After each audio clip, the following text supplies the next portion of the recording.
तो फिर से स्वागत है विद्यार्थियों। बीएससी बीएड थर्ड ईयर में ही C3 साइकिल के बारे में हम देखेंगे अब क्या क्या है। देखिए C3 साइकिल आपके सामने है, बोर्ड पे बना हुआ है, उसको हम समझेंगे। लेकिन मैं आपको फिर से थोड़ा सा रिपीट कर देता हूँ कि C3 साइकिल की खोज केल्विन एंड बेंसन ने की थी। इसके लिए इन्होंने क्लोरेला और सिनेडिसमस जैसे शैवालों पर प्रयोग किए थे जो कि एक कोशिकीय शैवाल थे। C3 साइकिल के लिए कुल मिलाकर 18 ATP और 12 NADPH2 की आवश्यकता होती है जो कि एसिमिलेटरी एनर्जी होती है।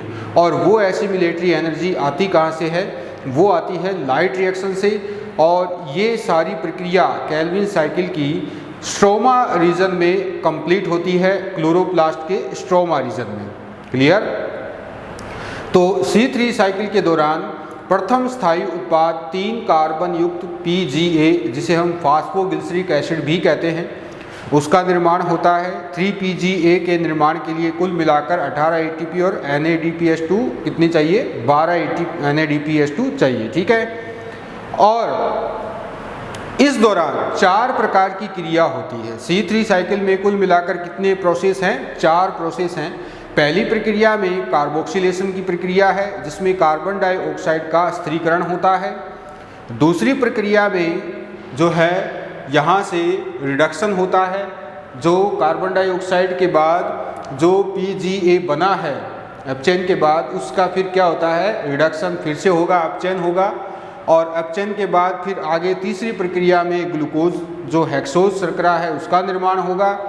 और चौथी प्रक्रिया में क्या बनेगा? फिर से RUBP का पुनरुद्भवन होता है। तो देख लेते हैं क्या है प्रक्रिया। देखिए, सबसे पहले इस प्रक्रिया के दौरान RUBP जिसे हम राइबोलोज 1,5 डाइफास्फेट भी कहते हैं, ये क्या करेगा? कार्बन डाइऑक्साइड को ग्रहण करेगा। यहाँ से कार्बन डाइऑक्साइड को ये ग्रहण कर लेगा और फिर जल की सहायता से, जल के जलीय माध्यम या जल की सहायता से कार्बोक्सी डिसम्यूटेज एंजाइम के उत्प्रेरण से पहली प्रक्रिया जो है यहाँ से लेकर यहाँ तक की वो है कार्बोक्सिलेशन की। ठीक है। कार्बोक्सिलेज डिसम्यूटेज एंजाइम की सहायता से RUBP कार्बन डाइऑक्साइड को ग्रहण कर क्या बनाएगा? 3PGA का निर्माण करता है। कुल मिलाकर 3PGA के कितने अणु बनते हैं? 12 अणु बनते हैं। ठीक है। कितने बनते हैं? 12 अणु बनते हैं। क्लियर? ये जो गोले में लिखे हुए हैं ये आगे अणुओं की संख्या है। तो 3PGA कितने बने? 12 अणु बन गए। अब इस 3-फास्फोग्लिसरिक एसिड का आगे रिडक्शन होगा। ठीक है। पहले ये 2 प्रक्रियाओं से गुजरेगा अपचयन की में। पहले ये काइनेज एंजाइम की सहायता से ATP के साथ क्रिया करेगा। ATP और 3PGA मिलकर के 1,3-डाई-PGA यानी 1,3-डाइफास्फोग्लिसरिक एसिड का निर्माण करेंगे। पहली प्रक्रिया में PGA से 1,3-डाई-PGA का निर्माण होगा, 1,3-डाइफास्फोग्लिसरिक एसिड। और इस दौरान 12 ATP यहाँ पर काम आ जाती है। ठीक है। ये 12 ATP यहाँ खर्च हो चुकी है। कुल मिलाकर 18 ATP हमें चाहिए, उसमें से 12 ATP तो यहाँ खर्च हो चुकी है।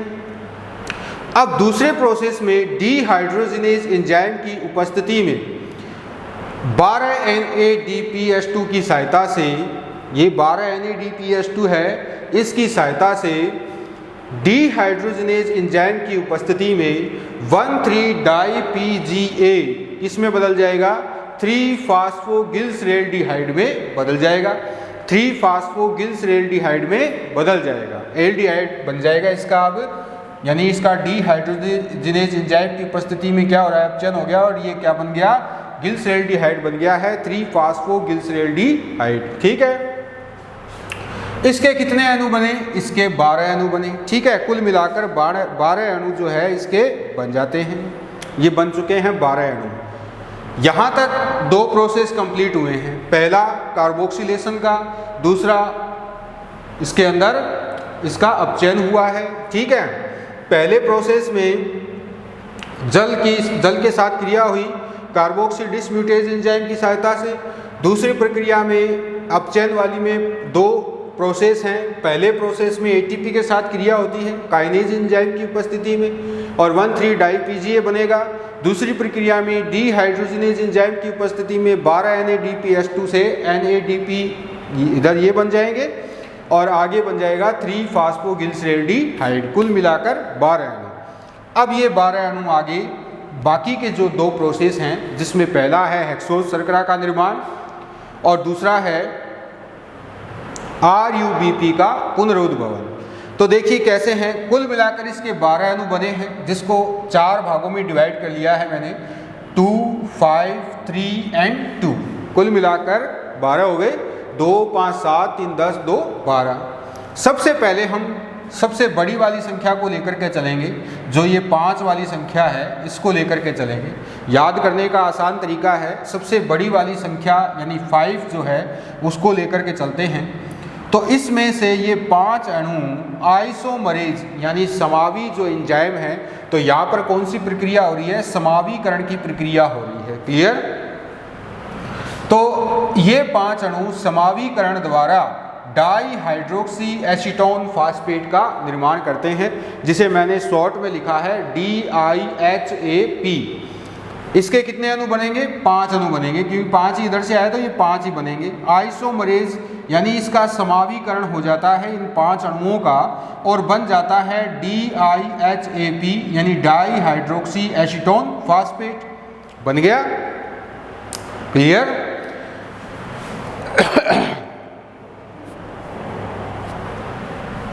तो DIHAP का निर्माण हो चुका है। अब इसको भी हमने 2 भागों में डिवाइड कर लिया, 2 एंड 3। क्लियर? तो इसमें भी अब हम इस बड़ी वाली संख्या को लेकर के चलेंगे, यानी कि 3 को लेकर के चलेंगे। तो अब देखिए 3 अणु तो DIHAP के और 3 अणु इधर से आते हैं इसके 3 फास्फोगिलिसरैल्डिहाइड के। ये देखिए 3 अणु इधर से आ रहे हैं और 3 अणु इसके DIHAP के। ये दोनों मिलकर एल्डोलेज एंजाइम की सहायता से, एल्डोलेज एंजाइम संघनन एंजाइम होता है, संघनन क्रिया करता है ये। तो इन दोनों के संघनन से फ्रुक्टोज 1,6 डाइफास्फेट का निर्माण हो जाता है। इधर से 3 अणु आए और इधर से इसके DIHAP के 3 अणु, इन दोनों ने एल्डोलेज एंजाइम की सहायता से संघनन क्रिया द्वारा फ्रुक्टोज 1,6 डाइफास्फेट का निर्माण किया है और इसके 3 अणु बन जाते हैं।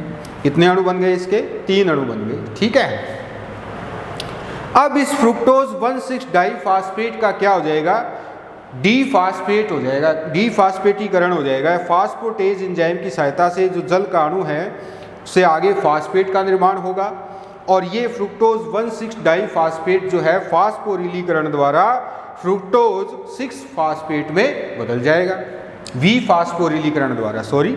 ठीक है। तो यहाँ पर ये है कि फ्रुक्टोज 1,6 डाइफास्फेट किस में बदल जाएगा? फ्रुक्टोज 6 फास्फेट में बदल जाएगा। इसके भी 3 अणु बनेंगे।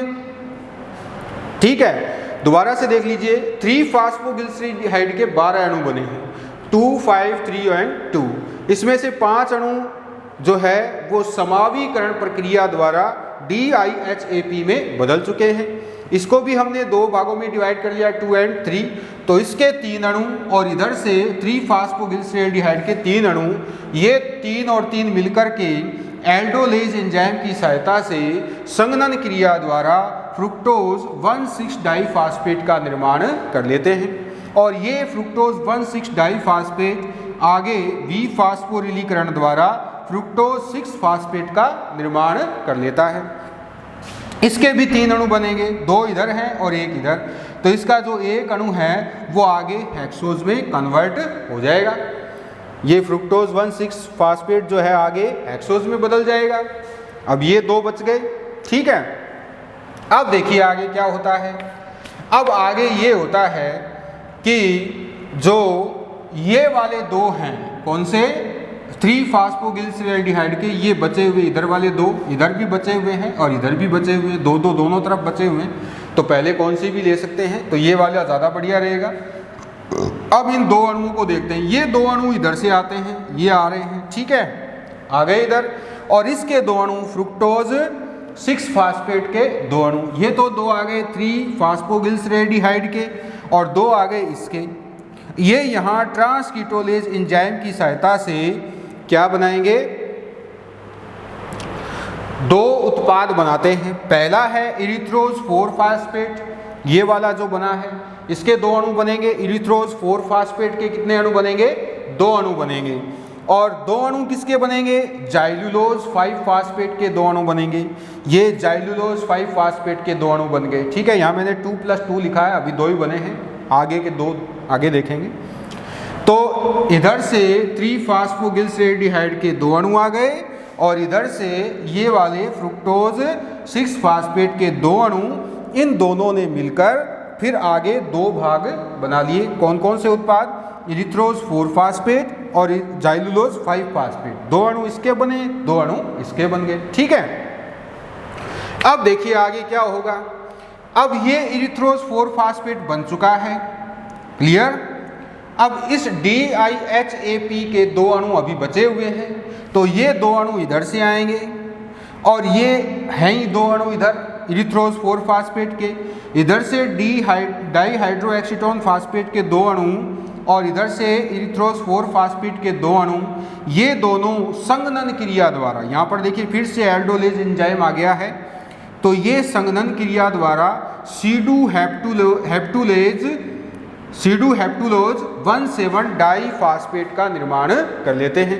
इसके 3 अणु बन जाते हैं, डाईहाइड्रोएक्सीटोन के 2 अणु और इरिथ्रोज 4 फास्फेट के 2 अणु। ये दोनों संघनन क्रिया द्वारा एल्डोलेज एंजाइम की सहायता से सीडूहेप्टुलोज 1,7 डाईफास्फेट का निर्माण कर लेते हैं। अब इसका विफास्फोरिलीकरण हो जाएगा, ये देखिए यहाँ पर हो रहा है विफास्फोरिलीकरण। ठीक है, तो इसका विफास्फोरिलीकरण होने से सीडूहेप्टुलोज 7 फास्फेट बन जाएगा। जो पहले 1,7 डाईफास्फेट था वो अब किस में बदल जाएगा, 7 फास्फेट में बदल जाएगा। तो ये 7 फास्फेट आ गया। ठीक है, अब देखिए आगे क्या होता है।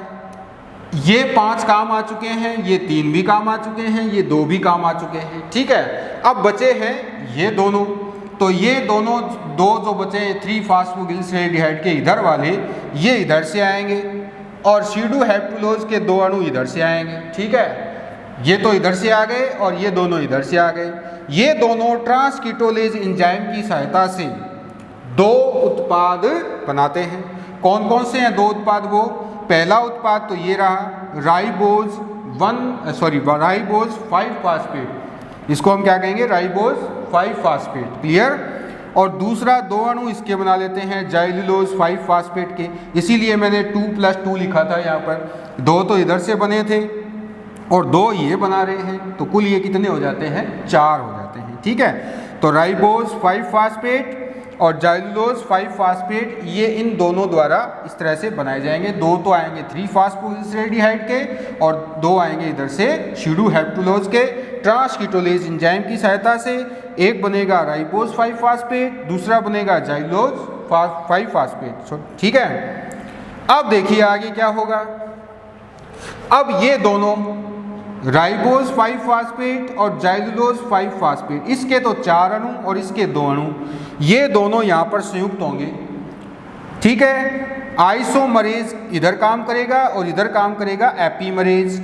तो ये दोनों संघनन या समावीकरण कर लेते हैं खुद का और ये समावी उत्पाद बनाते हैं, राइबुलोज 5 फास्फेट का निर्माण कर लेते हैं। किसका निर्माण कर लेते हैं, ये राइबुलोज 5 फास्फेट का निर्माण कर लेंगे।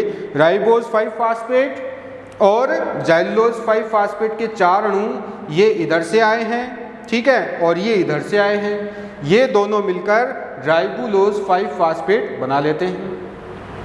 अब 6 ATP हमारे पास बचे हुए थे, 12 तो शुरू में ही काम आ गए थे, 6 बचे हुए थे, तो ये 6 ATP के साथ क्रिया करता है राइबुलोज 5 फास्फेट काइनेज एंजाइम की सहायता से और फिर से बना लेता है RUBP, जो कि फिर से कार्बन डाइऑक्साइड ग्राही का काम करता है। ठीक है, तो इस तरह से केल्विन साइकिल कंप्लीट होता है। दोबारा से देखते हैं, देखिए RUBP जो है, जिसे हम राइबुलोज 1,5 डाईफास्फेट कह रहे हैं, ये कार्बन डाइऑक्साइड का अणु यहाँ से ग्रहण करेगा। इसके बाद कार्बोक्सिलेशन की क्रिया होगी। कार्बोक्सिलेशन क्रिया से RuBP आगे 3PGA बनाएगा। 3PGA 3-फास्फोग्लिसरिक एसिड बनेगा जो कि 3 कार्बन परमाणु युक्त होता है। इसके कुल 12 अणु बनेंगे। ठीक है, 3PGA का आगे अपचयन होगा।